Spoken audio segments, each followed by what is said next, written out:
ഇന്നത്തെ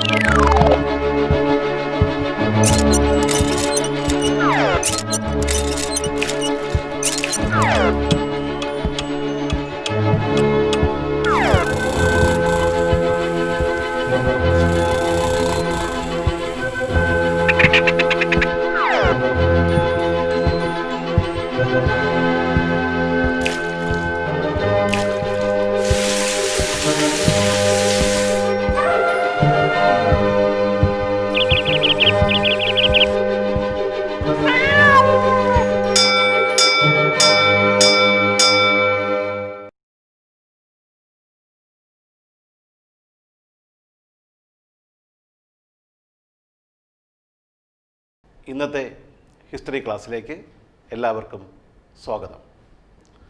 കഴിഞ്ഞ ക്ലാസ്സിൽ നമ്മൾ രണ്ടാമത്തെ തീമായ കിങ്സ്, ഫാർമേഴ്സ് ആൻഡ് ടൗൺസിൽ ഏതെല്ലാം ഏരിയകളാണ് നമ്മൾ ചർച്ച ചെയ്തതെന്ന് ഓർക്കുന്നുണ്ടല്ലോ.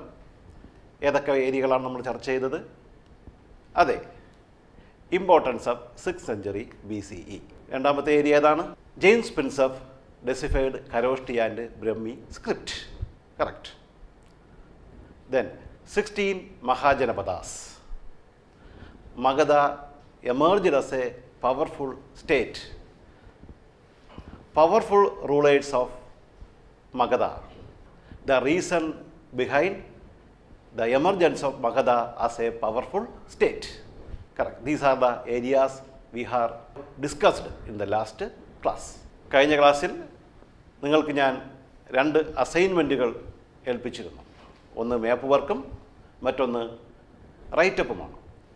ഈ 2 തുടർ പ്രവർത്തനങ്ങളും നിങ്ങൾ പൂർത്തിയാക്കി കാണുമല്ലോ. ഇന്നത്തെ ക്ലാസ്സിൽ നമ്മൾ ചർച്ച ചെയ്യുന്നത് മഗധ എന്ന രാജ്യം ഒരു സാമ്രാജ്യമായി മാറിയ ചരിത്രമാണ്. Which is the first historical dynasty in India. ഇന്ത്യയിലെ ആദ്യത്തെ ചരിത്രപരമായ സാമ്രാജ്യം ഏതാണ്? അതെ, മൗര്യ സാമ്രാജ്യം. നിങ്ങൾ പഠിച്ചിട്ടുള്ളതാണ്. മൗര്യ സാമ്രാജ്യമാണ് ഇന്ത്യയിലെ ആദ്യത്തെ ചരിത്രപരമായ സാമ്രാജ്യം എന്ന് കരുതപ്പെടുന്നത്. ഈ സ്ക്രീനിൽ കാണുന്ന സ്റ്റാച്യു നിങ്ങളൊന്ന് ശ്രദ്ധിച്ച് നോക്കുക. അത് ആരുടെ സ്റ്റാച്യു ആണ്? ആ സ്റ്റാച്യുവിൻ്റെ താഴെ ഒരു വചനം എഴുതിയിട്ടുണ്ട്. ആ ശ്രദ്ധിച്ച് നോക്കുക. ആ വചനം shepherd boy Chandragupta Maurya dreaming of the India he was to create എന്ന വചനമുണ്ട്. ആ വചനത്തിൽ നിന്ന് തന്നെ നമുക്കറിയാം അത് ആരുടെ സ്റ്റാച്യു ആണ്. അത് ചന്ദ്രഗുപ്ത മൗര്യൻ്റെ ഒരു സിംബോളിക് സ്റ്റാച്യു ആണത് എന്ന് നമുക്ക് മനസ്സിലാക്കാൻ കഴിയും. ആരാണ് ചന്ദ്രഗുപ്ത മൗര്യൻ? അതെ, മൗര്യ സാമ്രാജ്യ സ്ഥാപകൻ.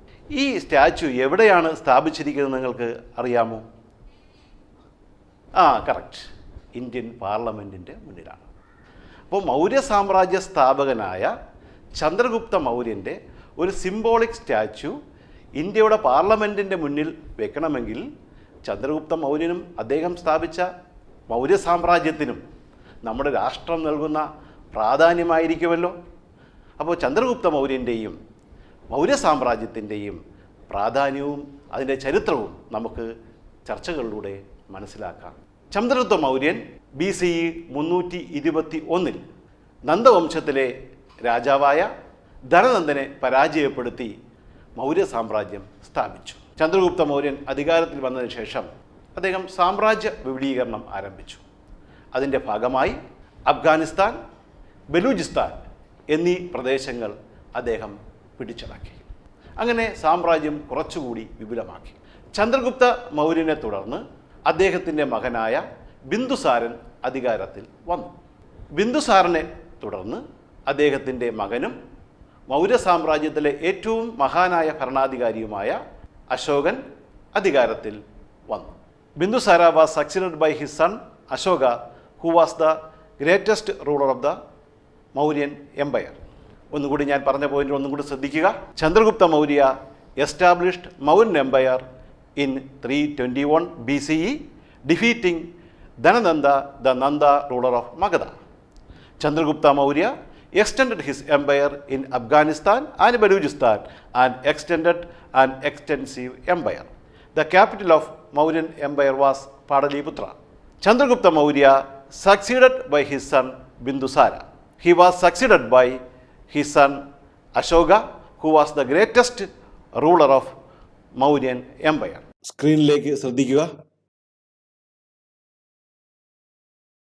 മൗര്യ സാമ്രാജ്യത്തിൻ്റെ തലസ്ഥാനം പാടലിപുത്രമായിരുന്നു. The capital of Mauryan empire was Pataliputra. പ്രാചീന ഇന്ത്യയുടെ ചരിത്രം മനസ്സിലാക്കുന്നതിന് പുരാവസ്തുപരമായും സാഹിത്യപരവുമായ സ്രോതസ്സുകൾ ചരിത്രകാരന്മാർക്ക് സഹായകരമാകുമെന്ന് നിങ്ങൾ മനസ്സിലാക്കിയതാണല്ലോ. മൗര്യ സാമ്രാജ്യത്തിൻ്റെ ചരിത്രം മനസ്സിലാക്കുന്നതിന് സഹായകരമായ സ്രോതസ്സുകൾ ഏതാണെന്ന് നമുക്ക് ചർച്ച ചെയ്യാം. ഒന്ന്, ഇൻഡിക ഓഫ് മെഗസ്തനീസ്. മെഗസ്തനീസ് എഴുതിയ ഇൻഡിക എന്ന പുസ്തകമാണ്. മെഗസ്തനീസ് ചന്ദ്രഗുപ്ത മൗര്യൻ്റെ കൊട്ടാരത്തിൽ താമസിച്ചിരുന്ന ഗ്രീക്ക് അംബാസഡറായിരുന്നു. അദ്ദേഹം ഗ്രീക്ക് ഭാഷയിൽ എഴുതിയ പുസ്തകമാണ് ഇൻഡിക എന്ന പുസ്തകം. ഈ പുസ്തകത്തിൽ മൗര്യ ഭരണ സമ്പ്രദായത്തെക്കുറിച്ചും ചന്ദ്രഗുപ്ത മൗര്യനെക്കുറിച്ചുമുള്ള വിശദമായ വിവരങ്ങൾ നമുക്ക് ലഭിക്കുന്നു. മറ്റൊരു പ്രധാന സോഴ്സാണ് അർത്ഥശാസ്ത്ര ഓഫ് കൗടില്യ. കൗടില്യൻ്റെ അർത്ഥശാസ്ത്രം. നിങ്ങൾക്ക് കൗടില്യനെ അറിയാം. അദ്ദേഹത്തിൻ്റെ മറ്റൊരു പേരാണ് ചാണക്യൻ. അദ്ദേഹത്തെ ചില വിഷ്ണുഗുപ്തൻ എന്ന പേരിലും ചില രേഖകൾ പറയുന്നുണ്ട്. അദ്ദേഹം വളരെ ബുദ്ധിമാനും പണ്ഡിതനുമായിരുന്നു. ചന്ദ്രഗുപ്ത മൗര്യൻ്റെ മന്ത്രിയും ഉപദേശകനുമായിരുന്നു. മുഖ്യമന്ത്രിയും ഉപദേശകനുമായിരുന്നു അദ്ദേഹം. അങ്ങനെ മൗര്യ ഭരണ സമ്പ്രദായത്തെക്കുറിച്ചുള്ള, മൗര്യ കാലഘട്ടത്തെക്കുറിച്ചുള്ള വിശദമായ വിവരം നൽകുന്ന ഒരു പുസ്തകമാണ് കൗടില്യൻ്റെ അർത്ഥശാസ്ത്രം. മറ്റൊരു സോഴ്സാണ് ജൈന, ബുദ്ധ, പുരാണ സാഹിത്യങ്ങൾ. ജൈന, ബുദ്ധിസ്റ്റ് ആൻഡ് പുരാണിക് ലിറ്ററേച്ചർ. മറ്റൊരു പ്രധാനപ്പെട്ട സോഴ്സാണ് അശോകാസ് ഇൻസ്ക്രിപ്ഷൻസ്. അശോകൻ്റെ ലിഖിതങ്ങൾ. അശോകൻ തൻ്റെ സന്ദേശങ്ങളും തൻ്റെ ശാസനകളും സ്തംഭങ്ങളിലും സ്തൂപങ്ങളിലും ശിലകളിലുമായിട്ട് രാജ്യത്തെമ്പാടും സ്ഥാപിച്ചിട്ടുണ്ട്. അത് പ്രാചീന ഇന്ത്യയുടെ ചരിത്രത്തിന്, പ്രത്യേകിച്ച് മൗര്യ സാമ്രാജ്യത്തിൻ്റെ ചരിത്രം പഠിക്കുന്നതിന് ഏറ്റവും വാല്യുബിളായിട്ടുള്ള ഒരു റിസോഴ്സാണ്. മറ്റൊരു പ്രധാന സോഴ്സാണ് സ്കൾപ്ചർ അഥവാ ശില്പങ്ങൾ. മൗര്യ ഭരണകാലഘട്ടത്തിലെ നിരവധി ശില്പങ്ങളും സ്തംഭങ്ങളിലും സ്തൂപങ്ങളിലുമായി നിർമ്മിച്ചിട്ടുണ്ട്.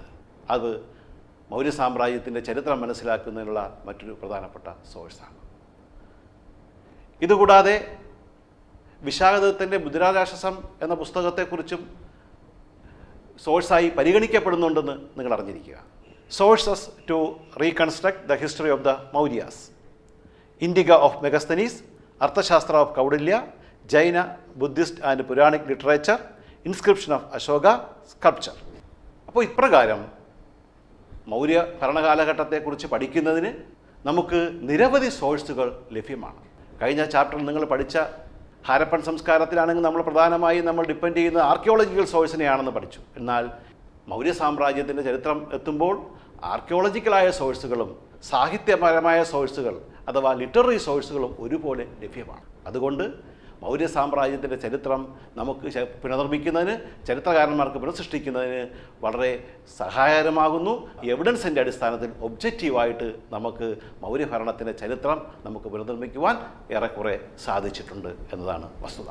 ഈ സ്ക്രീനിൽ കാണുന്ന സ്കൾപ്ചർ ഒന്ന് ശ്രദ്ധിക്കുക. നിങ്ങൾക്കെല്ലാവർക്കും ആ സ്കൾപ്ചർ എന്താണെന്ന് വ്യക്തമായിട്ട് അറിയാം അല്ലേ? എന്താണത്? നമ്മുടെ നാഷണൽ എംബ്ലമാണ്. മറ്റെന്തെങ്കിലും പ്രത്യേകത ഈ സ്കൾപ്ചറിനുണ്ടോ? അതെ, നമ്മുടെ നാഷണൽ ഫ്ലാഗിൽ കാണപ്പെടുന്ന ആ ധർമ്മചക്രം എന്ന് പറയുന്ന ചക്രം ഈ സ്കൾപ്ചറിൽ നിന്നാണ് എടുത്തിട്ടുള്ളത്. ആ കാണുന്ന ചക്രമാണ്. അപ്പോൾ നമ്മുടെ രാഷ്ട്രത്തിൻ്റെ നാഷണൽ എംബ്ലവും നമ്മുടെ നാഷണൽ ഫ്ലാഗിൽ കാണുന്ന ചക്രവും ഈ ഒരു സ്കൾപ്ചറിൽ നിന്നാണ് എടുത്തത് എന്നതാണ് നമ്മൾ മനസ്സിലാക്കിയത്. ഈ സ്കൾപ്ചർ നിർമ്മിച്ച ഭരണാധികാരി ആരാണ്? ഈ സ്കൾപ്ചർ നിർമ്മിച്ച ഭരണാധികാരി ആരാണ്? അശോക ചക്രവർത്തി. കറക്റ്റ്. അശോക ചക്രവർത്തി ആരാണ്? മൗര്യ സാമ്രാജ്യത്തിലെ ഏറ്റവും മഹാനായ ഭരണാധികാരി. He was the greatest ruler in Mauryan empire. ഈ സ്കൾപ്ചർ എവിടെ നിന്നാണ് ലഭിച്ചതെന്നറിയാമോ? അതെ, സാരനാഥ്, ഇന്നത്തെ UP. അപ്പോൾ സാരനാഥിൽ നിർമ്മിച്ച, അശോക ചക്രവർത്തി നിർമ്മിച്ച ഈ ശില്പത്തിന്, ഈ സ്കൾപ്ചറിന് നമ്മുടെ രാഷ്ട്രം ഇത്രയും പ്രാധാന്യം കൊടുത്ത് അദ്ദേഹത്തെയും ആദരിക്കുകയും ആ സാമ്രാജ്യത്തെ അംഗീകരിക്കുകയും ചെയ്യണമെങ്കിൽ അതിന് കാരണമെന്തെന്ന് നമുക്ക് മനസ്സിലാക്കേണ്ടതുണ്ട്. അതിനായി നമുക്ക് അശോകൻ്റെ ഭരണപരിഷ്കാരങ്ങളും അദ്ദേഹത്തിൻ്റെ ഭരണകാലഘട്ടവും നമുക്ക് ചർച്ചയിലൂടെ മനസ്സിലാക്കാവുന്നതാണ്. ബിന്ദുസാറിനെ തുടർന്ന് അദ്ദേഹത്തിൻ്റെ മകനായ അശോകൻ അധികാരത്തിൽ വന്നുവെന്ന് ഞാൻ സൂചിപ്പിച്ചു. അശോക ചക്രവർത്തി BC 272 എന്നാൽ ചില രേഖകൾ BC 268 അപ്പോൾ ഏകദേശം 272 268 അദ്ദേഹം അധികാരത്തിൽ വന്നു എന്നാണ് കരുതപ്പെടുന്നത്. അദ്ദേഹം അധികാരത്തിൽ വന്നപ്പോൾ അദ്ദേഹത്തിന് വിപുലമായ ഒരു സാമ്രാജ്യമുണ്ടായിരുന്നു. എങ്കിലും ഈ കലിംഗ എന്ന് പറയുന്ന ഒരു പ്രദേശം മാത്രം സാമ്രാജ്യത്തിൽ ഉൾപ്പെട്ടിരുന്നില്ല. അത് സ്ട്രാറ്റജിക് ഇമ്പോർട്ടൻസ് കൊണ്ടും ട്രേഡ് ഇമ്പോർട്ടൻസ് കൊണ്ടും വളരെ പ്രധാനപ്പെട്ട ഒരു പ്രദേശമായിരുന്നു കലിംഗ. കലിംഗ ഇന്ന് നമ്മുടെ പ്രസൻറ്റ് ഇന്ത്യയിൽ എവിടെയാണെന്ന് നിങ്ങൾക്ക് അറിയാമോ? അതെ, ഒഡീഷ. ഇന്നത്തെ ഒഡീഷയാണ് പഴയ കലിംഗ. അതുമാത്രം സാമ്രാജ്യത്തിൽ ഉൾപ്പെട്ടിരുന്നില്ല. അതിനാൽ അശോക ചക്രവർത്തി ആ ഒരു രാജ്യം കൂടി പിടിച്ചെടുക്കുവാൻ തീരുമാനിച്ചു. He conquered Kalinga. Ashoka conquered Kalinga in BC 261. BC 261 അശോകൻ കലിംഗ രാജ്യം ആക്രമിച്ചു. After a fierce battle he defeated Kalinga and annexed Kalinga to his empire. രക്തരൂക്ഷിതമായ ഒരു യുദ്ധത്തെ തുടർന്ന് കലിംഗ രാജ്യം അദ്ദേഹം ആക്രമിച്ച് കീഴടക്കി. കലിംഗയിലെ ജനങ്ങൾ അവസാനത്തെ നിമിഷം വരെ പോരാട്ടം നടത്തി. എങ്കിലും പരാജയപ്പെടുകയാണ് ഉണ്ടായത്. കലിംഗ കൂടി അശോകൻ സാമ്രാജ്യത്തോട് കൂട്ടിച്ചേർത്തോടുകൂടി അശോകൻ്റെ സാമ്രാജ്യം ഏറ്റവും വിപുലമായ ഒരു സാമ്രാജ്യമായി തീർന്നു. അഫ്ഗാനിസ്ഥാൻ മുതൽ ഒറീസ വരെയും ദക്ഷിണഭാഗത്താണെങ്കിൽ കർണാടക വരെയും വ്യാപിച്ചു കിടക്കുന്ന ഒരു വിപുലമായ ഒരു സാമ്രാജ്യമായി Ashoka conquered Kalinga in 261 BCE and annexed it after a fierce battle. The Kalinga is the present state Odisha. During his period, Mauryan Empire extended its maximum. Kalinga യുദ്ധത്തെ തുടർന്ന് കലിംഗ യുദ്ധം അശോകൻ്റെ ജീവിതത്തിലെ ഒരു വഴിത്തിരിവായിരുന്നു. Kalinga war was a turning point in the life of Ashoka. ഞാൻ നേരത്തെ സൂചിപ്പിച്ചു, രക്തരൂക്ഷിതമായ ഒരു യുദ്ധത്തിലൂടെയാണ് കലിംഗ രാജ്യം അശോകൻ പിടിച്ചടക്കിയതെന്ന്. ആ യുദ്ധത്തിൽ നിരവധി പേർ മരണപ്പെട്ടു. ആ യുദ്ധത്തിലുണ്ടായ ദുരിതങ്ങളും അശോകൻ്റെ മനസ്സിനെ വേദനിപ്പിച്ചു.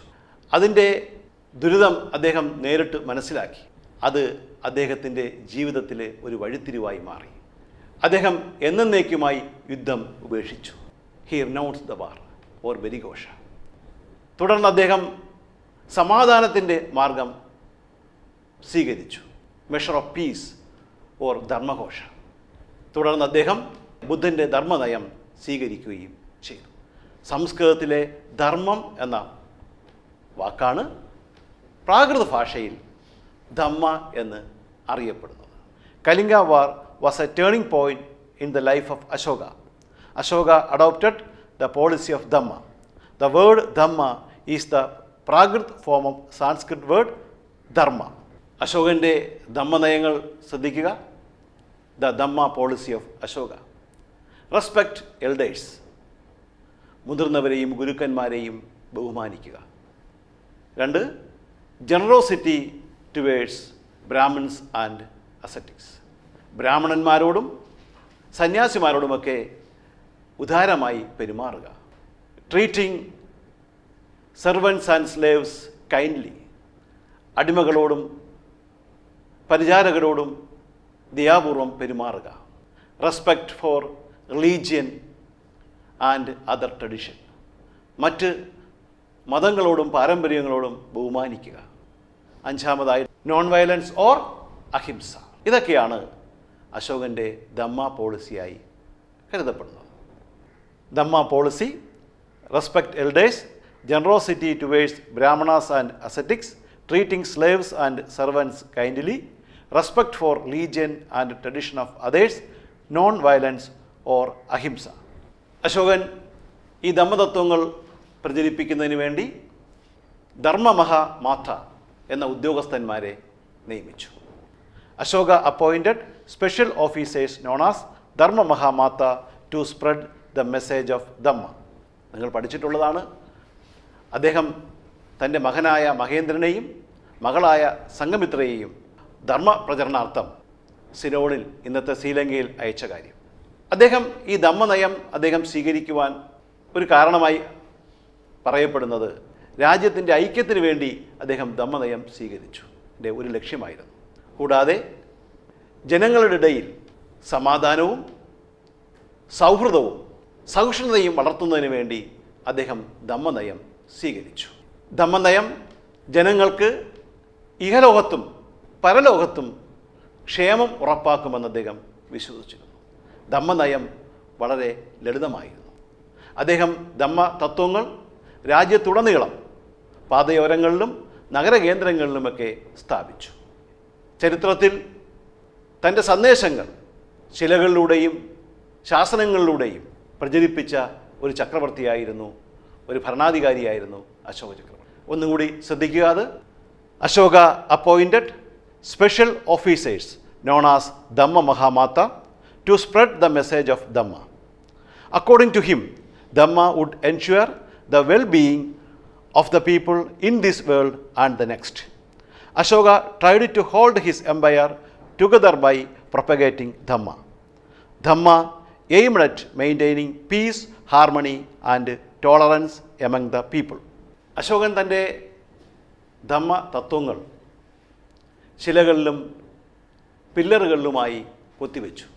രാജ്യത്തുടനീളം, രാജ്യത്തിൻ്റെ പ്രധാന പാതയോരങ്ങളിലും നഗരകേന്ദ്രങ്ങളിലുമൊക്കെ അശോകൻ സ്ഥാപിച്ചു. ഇപ്രകാരം അശോകൻ സ്ഥാപിച്ച ശാസ്ത്രങ്ങളെ, അശോകൻ സ്ഥാപിച്ച ലിഖിതങ്ങളെ മൂന്നായി തരംതിരിച്ചിട്ടുണ്ട്. ഒന്ന് മേജർ റോക്കിഡിക്സ്, രണ്ട് മൈനർ റോക്കിഡിക്സ്, മൂന്ന് pillar inscriptions. Ashoka edicts can be classified into 3: major rock edicts, minor rock edicts, pillar inscription. ഈ മാപ്പിൽ ഒന്ന് ശ്രദ്ധിക്കുക. ഇതിൽ ഈ സാമ്രാജ്യത്തിലുടനീളം അശോകൻ തൻ്റെ ഇൻസ്ക്രിപ്ഷൻസ് സ്ഥാപിച്ചതായിട്ട് മനസ്സിലാക്കാം. അദ്ദേഹത്തിൻ്റെ തലസ്ഥാനമായ പാടലീപുത്രത്തിൽ മാത്രമല്ല, നോക്കുക, ഇന്ത്യയുടെ വടക്ക് പടിഞ്ഞാറ് ഭാഗത്ത് അഫ്ഗാനിസ്ഥാനിലെ കണ്ടഹാർ, മൺസേര, കാശ്മീരിനടുത്തുള്ള മൺസേര, ഒറീസ, ഇന്നത്തെ ഒഡീഷ അഥവാ കലിംഗ പ്രദേശം, കർണാടക എന്നീ പ്രദേശങ്ങളിലെല്ലാം തന്നെ അതിൽ നിന്നും അശോക ചക്രവർത്തി തൻ്റെ സാമ്രാജ്യത്തിലുടനീളം അദ്ദേഹം തൻ്റെ ശാസനങ്ങൾ, അദ്ദേഹം ധമ്മ തത്വങ്ങൾ കൊത്തിവെച്ചുവെന്ന് മനസ്സിലാക്കാം. ഈ ശാസനങ്ങൾ, ഈ ധമ്മ തത്വങ്ങൾ ചരിത്ര പഠനത്തിന് ഒരു വാല്യുബിളായ റിസോഴ്സാണ്. അശോക ചക്രവർത്തിയാണ് ആദ്യമായി തൻ്റെ സന്ദേശങ്ങൾ ശിലകളിലും സ്തംഭങ്ങളിലും കൊത്തിവെച്ചത്. ശ്രദ്ധിക്കുക. Ashoka converted dhamma to his subjects through stone edicts. Inscription of Ashoka on rocks and pillars are regard as the most valuable resources. ഇന്നത്തെ ക്ലാസ്സിൽ നമ്മൾ ചർച്ച ചെയ്ത ഏരിയകൾ: ചന്ദ്രഗുപ്ത മൗര്യൻ BCE 321 മൗര്യ സാമ്രാജ്യം സ്ഥാപിച്ചു. ചന്ദ്രഗുപ്ത മൗര്യനെ തുടർന്ന് അദ്ദേഹത്തിൻ്റെ മകനായ ബിന്ദുസാരൻ അധികാരത്തിൽ വന്നു. ബിന്ദുസാരനെ തുടർന്ന് അദ്ദേഹത്തിൻ്റെ മകനും മൗര്യ സാമ്രാജ്യത്തിലെ ഏറ്റവും മഹാനായ ഭരണാധികാരിയായ അശോകൻ അധികാരത്തിൽ വന്നു. അശോകൻ നടത്തിയ ഏറ്റവും പ്രധാനപ്പെട്ട യുദ്ധമാണ് കലിംഗ യുദ്ധം. അശോകൻ്റെ ഭരണകാലത്തോടുകൂടി മൗര്യ സാമ്രാജ്യം ഏറ്റവും അധികം വിപുലമായി തീർന്നു. മൗര്യ സാമ്രാജ്യത്തിൻ്റെ ചരിത്രം മനസ്സിലാക്കാനുള്ള സ്രോതസ്സുകളെക്കുറിച്ച് നമ്മൾ ചർച്ച ചെയ്തു. മൗര്യ സാമ്രാജ്യത്തെക്കുറിച്ച് മനസ്സിലാക്കുന്നതിന്, മൗര്യ സാമ്രാജ്യ ചരിത്രം പുനർനിർമ്മിക്കുന്നതിന് സഹായകരമായ സ്രോതസ്സുകൾ ഏതൊക്കെയാണെന്നാണ് നമ്മൾ പഠിച്ചത്. ആർക്കിയോളജിക്കൽ സോഴ്സും ലിറ്റററി സോഴ്സും സഹായകരമാവുമെന്ന് പഠിച്ചു. ഏതൊക്കെയാണ് ലിറ്റററി സോഴ്സുകൾ? അതെ, മെഗസ്തനീസിൻ്റെ ഇൻഡിക ഓഫ് മെഗസ്തനീസ്. പിന്നെ അതെ, അർത്ഥശാസ്ത്രം, കൗടില്യൻ എഴുതിയ അർത്ഥശാസ്ത്രം. മറ്റൊന്ന് അതെ, ജൈനമത സാഹിത്യങ്ങൾ, ബുദ്ധമത സാഹിത്യങ്ങൾ, പുരാണ സാഹിത്യങ്ങൾ, അശോകൻ്റെ ലിഖിതങ്ങൾ, ഇൻസ്ക്രിപ്ഷൻസ് ഓഫ് അശോക. മറ്റൊരു ആർക്കിയോളജി സോഴ്സ് ഏതാണ്? സ്കൾപ്ചർ അഥവാ ശില്പങ്ങൾ. കലിംഗ യുദ്ധത്തെ തുടർന്ന് അദ്ദേഹം ധമ്മതത്വങ്ങൾ അദ്ദേഹം സ്വീകരിച്ചു. ധമ്മ ആശയങ്ങൾ അദ്ദേഹം സ്വീകരിച്ചു. എന്താണ് അദ്ദേഹത്തിൻ്റെ ധമ്മതത്വങ്ങൾ? ഒന്ന് ഓർത്ത് നോക്കുക. Yes, respect elders. മറ്റൊന്ന് ജനറോസിറ്റി ടുവേഴ്സ് ബ്രാഹ്മിൻസ് ആൻഡ് അസറ്റിക്സ്. മറ്റൊന്ന് treating slaves and servants kindly. പിന്നെന്താ പറഞ്ഞത്? Respect for religion and other traditions. ഞാൻ കൂടാതെ ഒരു പോയിന്റ് കൂടെ പറഞ്ഞു, നോൺ വയലൻസ് ഓർ അഹിംസ.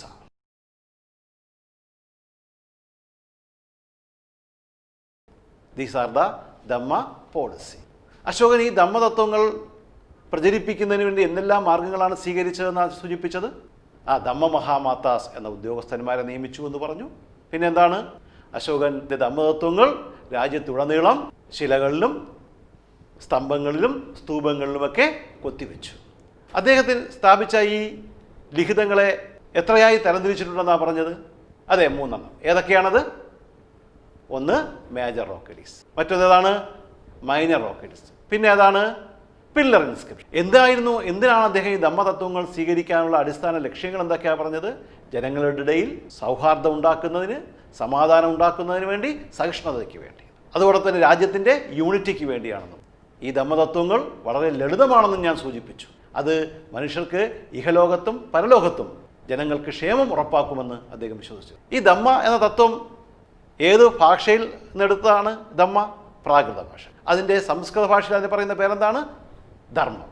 ഇന്നത്തെ ക്ലാസ്സിൽ നടന്ന ചർച്ചകളുടെ അടിസ്ഥാനത്തിൽ നിങ്ങൾ ഒരു അസൈൻമെൻറ്റ് നിങ്ങൾ ചെയ്യേണ്ടതാണ്. ഇന്ത്യയുടെ ഭൂപടത്തിൽ അശോക ലിഖിതങ്ങൾ എവിടെയൊക്കെയാണ് സ്ഥാപിച്ചിരിക്കുന്നുള്ളത് അത് അടയാളപ്പെടുത്തുക. അത് മേജർ എഡിക്ട്സും മൈനർ എഡിക്ട്സും പില്ലർ ഇൻസ്ക്രിപ്ഷനും എവിടെയൊക്കെയാണ് സ്ഥാപിച്ചിരിക്കുന്നത് ഇന്ത്യയുടെ ഭൂപടത്തിൽ നിങ്ങൾ അടയാളപ്പെടുത്തണം. രണ്ടാമത്തെ assignment, write a short note on dhamma policy. അശോകൻ്റെ ധമ്മ തത്വങ്ങളെക്കുറിച്ച് ഒരു ലഘു വിവരണം എഴുതുക. Write a short note on Ashoka's dhamma policy.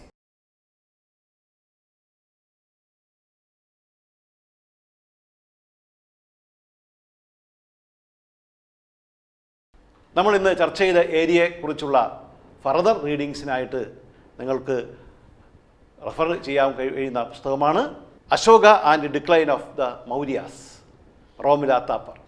Romila Thapar എഴുതിയ Ashoka and decline of the Mauryas എന്ന പുസ്തകം നിങ്ങൾക്ക് റെഫറൻസിനായിട്ട് ഉപയോഗിക്കാവുന്നതാണ്. ഇന്ന് ചർച്ച ചെയ്ത പാഠഭാഗത്തിൻ്റെ തുടർഭാഗങ്ങൾ അടുത്ത ക്ലാസ്സിൽ ചർച്ച ചെയ്യും. Thank you.